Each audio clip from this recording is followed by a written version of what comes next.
बिस्मिल्लाहिर्रहमानिर्रहीम। अस्सलाम वालेकुम स्टूडेंट्स।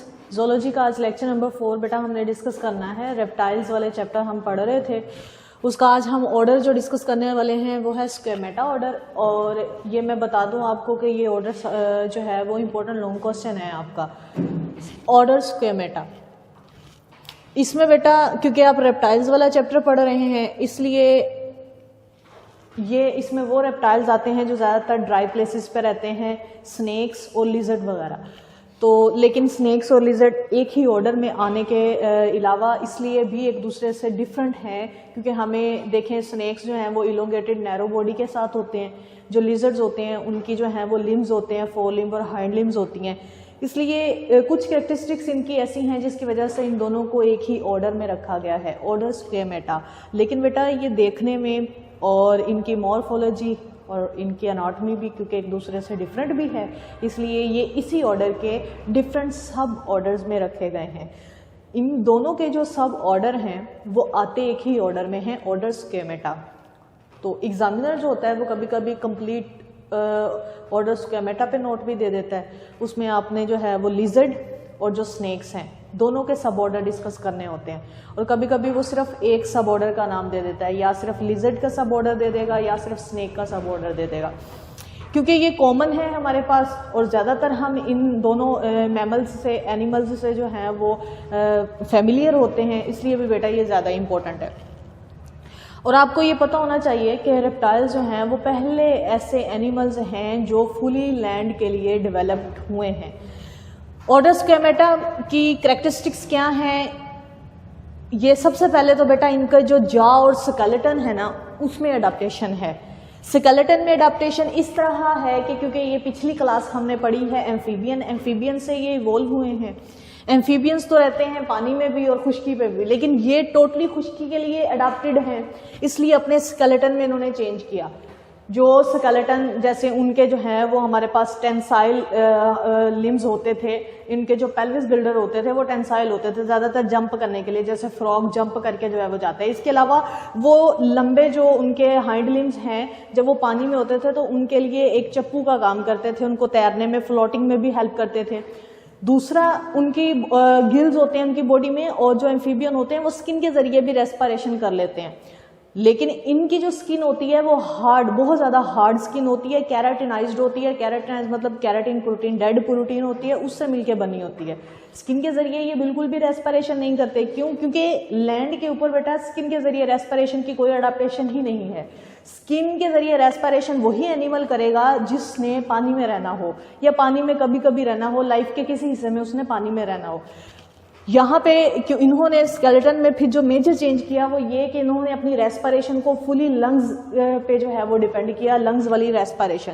जॉ में जो चेंज आया, इनके जो जॉ थे वो एंटीरियरली कुछ के फ्यूज हो गए और कुछ के जो है वो ऊपर वाला जॉ फ्री हो गया।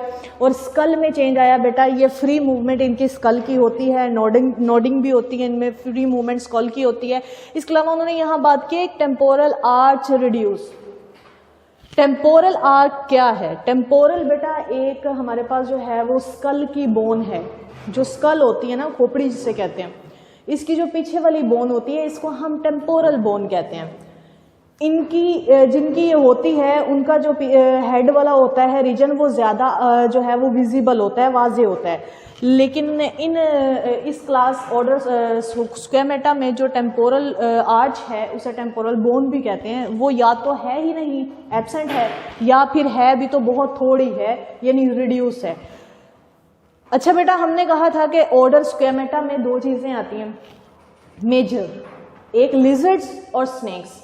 इनसे हट के भी लिजर्ड और स्नेक की तरह के कुछ एनिमल हैं, वो भी फिर जाहिर है ना वो लिजर्ड से मिलते हैं ना वो प्रॉपर स्नेक्स से मिलते हैं, उनको उठा के फिर हमने अलग सब ऑर्डर में रखा हुआ है। तो आज हमने ऑर्डर स्क्वेमेटा के 3 सब ऑर्डर डिस्कस करने हैं, जो कि छोटे छोटे 3 सब ऑर्डर हैं। सबसे पहले है ऑर्डर स्क्वेमेटा का सब ऑर्डर सॉरिया। ये लिजर्ड का ऑर्डर है बेटा, इसमें यानी कि जितनी तरह की भी लिजर्ड्स हैं, जो कॉमन लिजर्ड्स भी हैं, जो है डेजर्ट लिजर्ड्स भी हैं, वो सारी इस सब ऑर्डर में आएंगी। क्या कैरेक्टरिस्टिक्स हैं इस सब ऑर्डर की? कि जो लिजर्ड्स होती हैं आपको पता है उनकी लेग्स होती हैं और लेग्स के 2 पेयर होते हैं, 2 पेयर्स ऑफ लेग्स होते हैं लिजर्ड के। एंटीरियर वाले को आप फोर लिम्ब कहें, बैक वाले को आप हाइंड लिम्ब कहें। बेटा आप इनको गिल्डर्स भी कह सकते हैं, यानी पेक्टोरल गिल्डर्स और पेल्विस गिल्डर्स। दूसरी इनकी अडेप्टेशन लिजर्ड्स की क्या है कि इनमें जो जा होता है वो इंटीरियरली यूनाइटेड होते हैं। अपर जा और लोअर जा जो होता है, आपने देखा होगा ये जो लिजर्ड्स होते हैं इनके माउथ आगे से फ्लैट होता है, इनका अपर जा और जो लोअर जा होता है आगे काफी हद तक आगे तक फ्यूज होता है। ये कंप्लीट ऐसे अपना मुंह नहीं खोल सकते। दूसरा बेटा, सम लिजर्ड्स ऐसी भी हैं जिनमें लेग्स नहीं होती, वो लेगलेस होती हैं, लेकिन वो स्नेक्स नहीं होती वो लिजर्ड ही हैं। हमने उनमें जो पेल्विस गिल्डर्स और पेक्टोरल गिल्डर्स हैं उनके रेमिनेंट्स देखे हैं, यानी एज अ वेस्टिजियल ऑर्गन।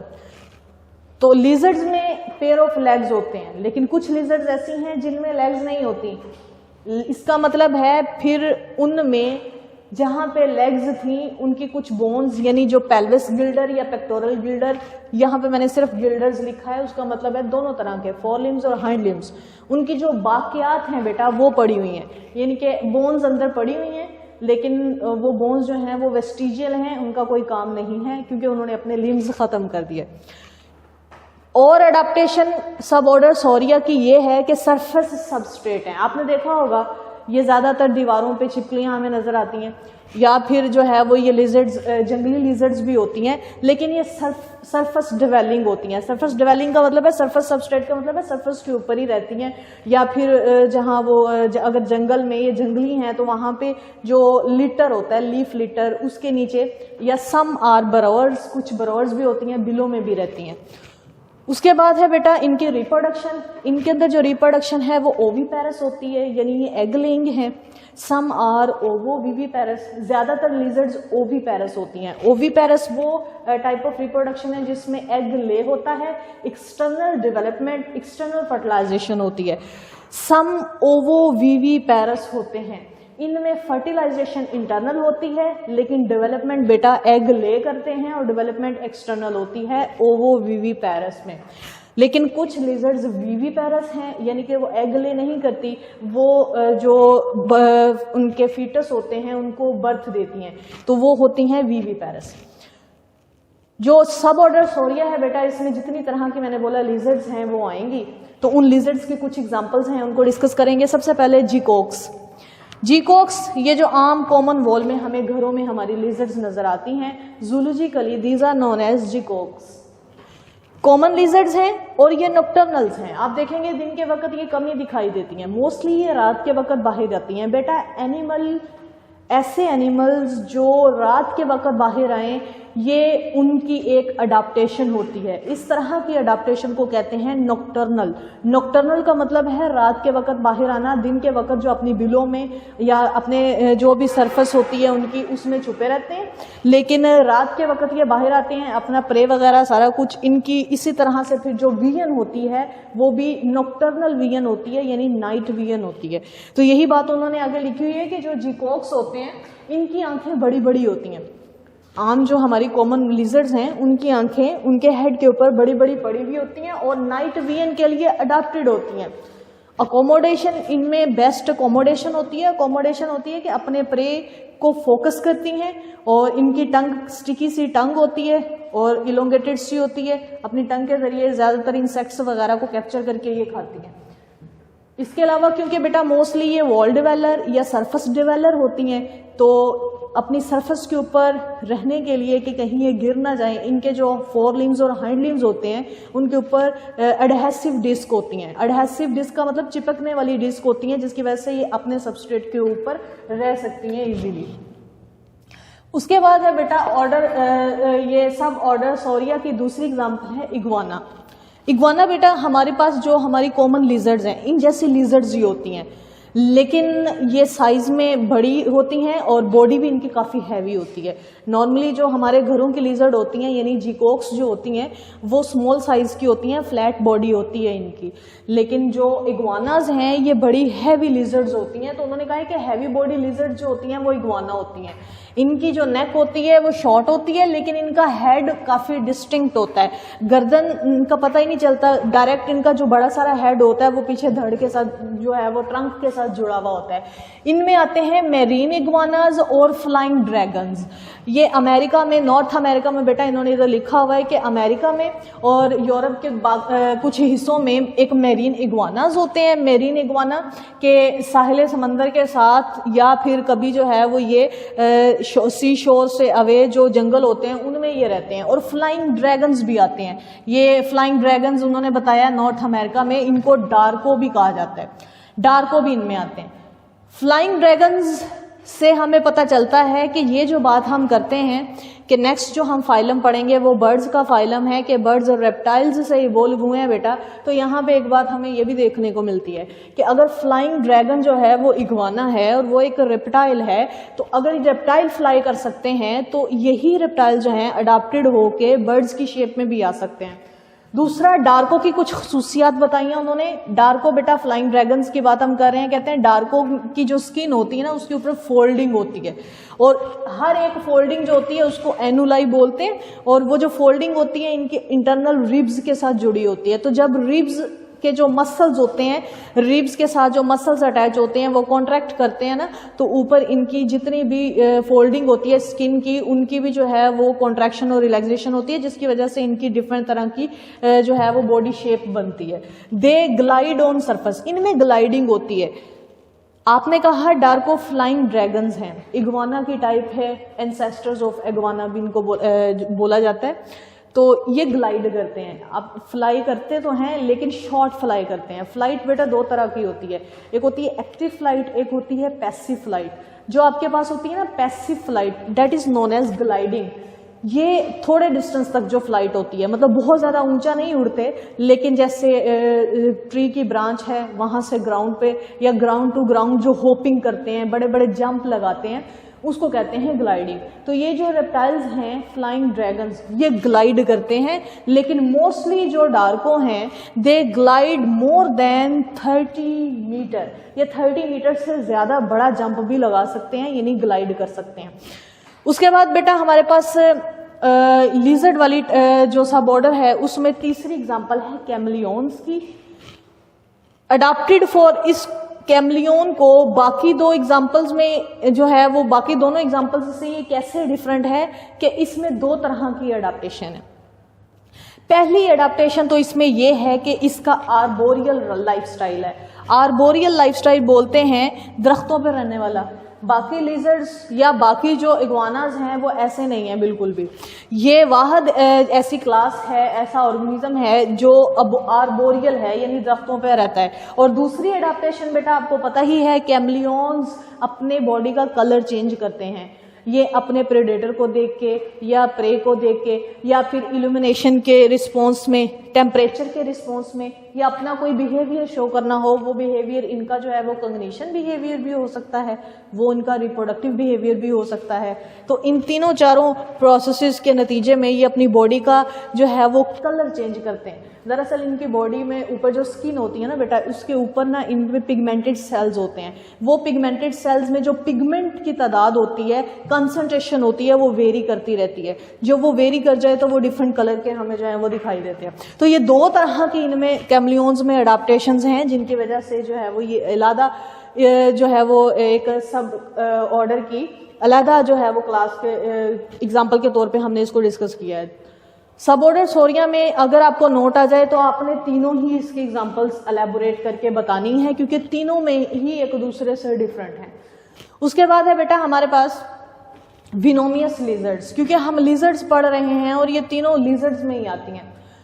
तो कुछ लिजर्ड्स बहुत ज़्यादा जहरीली भी होती हैं, that are known as venomous lizards. उनमें गीला मॉन्स्टर और मैक्सिकन बीडेड लिजर्ड जो हैं वो सबसे ज़्यादा इंपॉर्टेंट है। अमेरिका में उन्होंने कहा कि अमेरिका के जंगलों में ये होती हैं, बहुत बड़ी बड़ी हैवी बॉडी लिजर्ड्स हैं ये।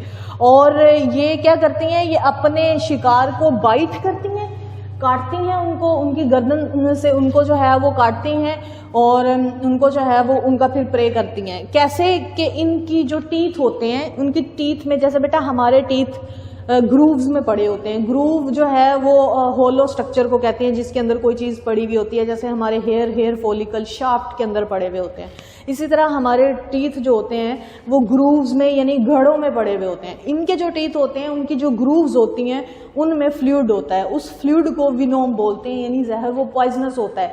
जैसे ही इनके पास जो है वो इनका प्रे आता है तो ये उसको पहले बाइट करते हैं और बाइट करने के बाद अपने टीथ की ग्रूव्स के जरिए इस विनोम को, फ्लूइड को उसकी बॉडी में इंजेक्ट कर देते हैं, जिससे वो पैरालाइज हो जाएगा या टोटली किल हो जाएगा। लेकिन ये जो विनोमस लिजर्ड्स हैं, कहते हैं ये ह्यूमन के लिए फैटल नहीं है। इंसानों को नुकसान तो हो सकता है लेकिन बहुत कम देखा गया है कि विनोमस लिजर्ड के बाइट से इंसानों की डेथ हो। फैटल का मतलब ये नहीं होता बेटा कि इसका इंसानों को कोई जो है वो इफेक्ट नहीं है, इफेक्ट होगा लेकिन डेथ नहीं होगी। दूसरा हमारे पास सब ऑर्डर है, ऑर्डर स्नेक्स वाला। हमने शुरू में ही कहा था कि स्क्वेमेटा में लिजर्ड्स आती हैं और स्नेक आती है। सब ऑर्डर सर्पेंटी, सर्पेंटीज जो होते हैं बेटा, जितनी तरह के भी स्नेक्स हैं आपके पास वो सारे इस सब ऑर्डर में आते हैं। तकरीबन उन्होंने कहा 2300 स्पीशीज हैं, जिसमें से 300 स्पीशीज ऐसी हैं जो जहरीली हैं। मतलब मोस्टली स्नेक्स जो हैं वो विनोमस नहीं होते। विनोमस का मतलब है जहरीले नहीं होते अगर ह्यूमन के लिहाज से देखा जाए। लेकिन यहाँ पे ये भी आपकी बुक में लिखा हुआ है बेटा कि तकरीबन 30,000 से 40,000 लोग ऐसे हैं जो हर साल स्नेक बाइट से उनकी डेथ होती है। कैरेक्टरिस्टिक्स देख लें सब ऑर्डर सर्पेंटी की। बॉडी इनकी इलोंगेटेड होती है, लिम्बलेस होते हैं। ये कैरेक्टर इनको सब ऑर्डर सोरिया से अलग करता है। सब ऑर्डर सोरिया में आपने पहले ही बात लिखी है कि इनमें पेयर ऑफ लेग्स होते हैं, लेकिन यहाँ पे ये लिम्बलेस होते हैं, इनमें लेग्स नहीं होती। और वेस्टिजियल पेल्विस गिल्डर जरूर होता है, यानी कि लेग्स तो नहीं होती लेकिन लेग्स के जो बोन्स होती हैं इंटरनल तौर पे इनकी बॉडी के अंदर वो पेल्विस गिल्डर्स इनमें मौजूद होते हैं। दूसरा वो वेस्टिजियल होते हैं, यानी उनका कोई फंक्शन नहीं होता। इनका जो स्कल है वो अडाप्टेड होता है कि वो लार्ज स्वोलो अपने प्रे को स्वोलो कर सके, निगल सके। बेटा इनके माउथ में बहुत टीथ नहीं होते, जो च्यू करने के लिए, चबाने के लिए टीथ वो नहीं होते, लेकिन इनमें जो विनोम इंजेक्ट करने वाले टीथ हैं वो जरूर होते हैं। विनोम इंजेक्ट करने वाले टीथ का काम जो उनका प्रे होता है उसमें सिर्फ विनोम इंजेक्ट करना होता है, उसको चबाना नहीं। इसलिए इनका जो स्कल होता है, इनकी जो बकल कैविटी है वो इस तरह अडाप्टेड है कि ये बड़े सारे प्रे को यूज स्वेल कर जाते हैं। उन्होंने कहा कि दरअसल रीजन ये है कि इनका जो एंटीरियर जॉ है ये पीछे से लूजली अटैच है, तो जैसे ही ये ऐसे मुंह में बड़ा सारा प्रे कैप्चर करते हैं ना, पीछे से वो काफी खुल जाता है तो वो सीधा निकल जाते हैं इसको। तो ये भी अडाप्टेशन है इसमें। उन्होंने कहा मोर देन 200 रिब्स और वर्टिब्रा, क्योंकि बेटा बॉडी काफी लंबी होती है, इनकी इलोंगेटेड होती है, तो along the length of body हमारी बॉडी के अंदर 33 वर्टिब्रा होते हैं। वर्टिब्रा किसे कहते हैं? ऐसी बोन्स जो वर्टिब्रल कॉलम बनाती हैं, लेकिन इनकी बॉडी ज्यादा लंबी होती है ये भी वर्टिब्रेट्स, इसलिए इनकी बॉडी के अकॉर्डिंग इनमें 200 से ज्यादा वर्टिब्रा होते हैं। और आपको पता है वर्टिब्रा के साथ ही रिब्स अटैच होती है। बेस्ट अकोमोडेशन होती है इनमें और बेस्ट फोक्सिंग मैकेनिज्म होता है। ये जो है बहुत दूर से भी अपने प्रे को अगर देखें तो उस पे जो है वो उसको इजीली उसकी अकोमोडेशन करके उस पर अटैक कर सकते हैं। कहने से मुराद ये है अकोमोडेशन के फोक्सिंग मैकेनिज्म इनमें बेस्ट होता है। ये अपने रेटिना को, अपनी जो इनकी आई है उसको इस तरह कॉन्ट्रैक्ट करेंगे, लेंस को कि कॉन्ट्रैक्ट या रिलैक्स करेंगे कि पहले दोनों आईज से एक यूनिलोकुलर जो है वो बनाएंगे, इमेज बनाएंगे, फिर उस पर जो है वो अटैक करेंगे। तो इसलिए ये समझा जाता है कि स्नेक्स के अंदर जो अकोमोडेशन है वो बेस्ट अकोमोडेशन है for the capturing of prey. इसके अलावा इनमें एक और सेंस होती है स्मेलिंग की सेंस, वो भी सबसे ज्यादा अडॉप्टेड होती है। बॉडी क्योंकि बेटा लंबी होती है और नैरो भी होती है। एक होता है बॉडी का इलोंगेटेड होना, एक होता है नैरो होना। इलोंगेटेड होती है बॉडी का लंबा होना, नैरो का मतलब है बॉडी मतलब चौड़ी कम है, बारीक है, नैरो बारीक को कहते हैं। तो इनकी बॉडी लंबी भी ज्यादा होती है और नैरो भी होती है। नैरो होने की वजह से इनकी बॉडी के अंदर बहुत ज्यादा चीजें, बहुत ज्यादा ऑर्गन्स रिड्यूस कर दिए इसने। क्योंकि बेटा इतने सारे ऑर्गन्स को रखने के लिए उसके पास बॉडी का डायामीटर जो है वो ज़्यादा होना ज़रूरी था, लेकिन क्योंकि कहते हैं इनकी बॉडी नैरो है, इतना डायामीटर नहीं है, इसलिए इसने अपना जो लेफ्ट लंग है वो रिड्यूस कर दिया। इनमें एक ही लंग होता है, उसी के ज़रिए ये रेस्पिरेशन करते हैं। दूसरा, इनमें गाल ब्लैडर, किडनी भी 2 होते हैं नॉर्मल जो मैमल्स हैं, लेकिन इनमें किडनी भी, एक किडनी रिड्यूस है, एक गुनेड बेटा डिस्प्लेस हुआ है, यानी अपनी जगह से थोड़ी सी डिस्प्लेस हुआ है। और इतने एक पेयर के अंदर से सिर्फ एक जो स्ट्रक्चर होगी वही प्रॉपर फंक्शन के लिए अडाप्टेड होगी, जो दूसरी होगी या तो वो अपनी जगह से डिस्प्लेस होगी या फिर वो होगी ही नहीं, यानी रिड्यूस होगी। और रिप्रोडक्शन के लिहाज से अगर बेटा देखें तो ये ओवीपेरस होते हैं, यानी एग लेइंग करते हैं, लेकिन कुछ स्नेक्स ऐसे भी हैं जो विवीपेरस हैं, यानी give birth to their young. उसके बाद बेटा एक छोटा सा सब ऑर्डर है एम्फिस्बेनिया। ये पढ़ के जो है वो हम अपने ऑर्डर स्क्वेमेटा की कंप्लीशन करेंगे। एम्फिस्बेनियन ऐसे रेप्टाइल्स हैं हमारे पास जो दिखते तो हमारे पास सरपेंटीज की तरह हैं, स्नेक्स की तरह दिखते हैं, लेकिन बहुत सारी एडाप्टेशन इनमें सौरिया जैसी भी हैं, यानी लिजर्ड जैसी भी हैं, तो दोनों से मैच भी करते हैं लेकिन दोनों से मैच नहीं भी करते। इनमें भी 2 चीजें ऐसी हैं जो इनको बाकी ग्रुप से अलग करती हैं, therefore these are known as amphisbaenian. Amphisbaenian की सबसे पहले इंपॉर्टेंट कैरेक्टर तो ये है बेटा कि they can move forward as well as backward. जैसे गाड़ी रिवर्स हो जाती है तो ये फॉरवर्ड भी मूव कर सकते हैं और बैकवर्ड भी उसी डायरेक्शन में मूव कर, इनका पता ही नहीं चलता इसलिए कि एंटीरियर एंड कौन सा है और पोस्टीरियर एंड कौन सा है। ये फॉरवर्ड भी मूव कर लेंगे और उसी डायरेक्शन में ये पीछे को भी मूव कर लेते हैं, बैकवर्ड भी मूव कर लेते हैं। दूसरा, इनकी माउथ के अंदर जो अपर जा होता है उसके बिल्कुल सेंटर में सिर्फ एक ही टीथ होता है, ऐसा किसी भी रेप्टाइल में हमने नहीं देखा। बॉडी इलोंगेटेड होती है, सांप जैसी होती है, स्नेक जैसी होती है, इसलिए जो है वो सब ऑर्डर स्क्वेमेटा में इसको रखा है, लेकिन सब ऑर्डर एम्फिस्बेनिया इसका नाम दे दिया। अबाउट 13 स्पीशीज हैं और ये सारे के सारे बरोवर्स हैं।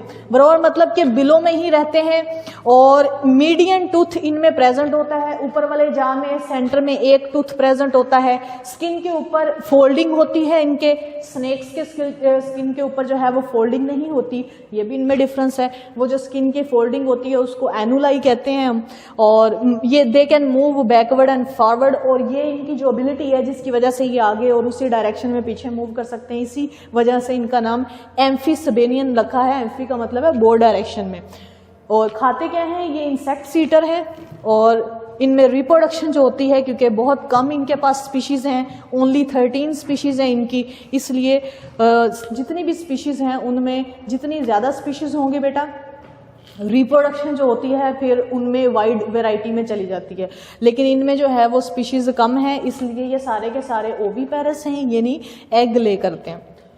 तो आज बेटा हमारा ऑर्डर स्क्वेमेटा कंप्लीट हो गया है। आपने इसको अच्छे से याद कर लेना है, ये आपका बहुत इंपॉर्टेंट लॉन्ग क्वेश्चन है।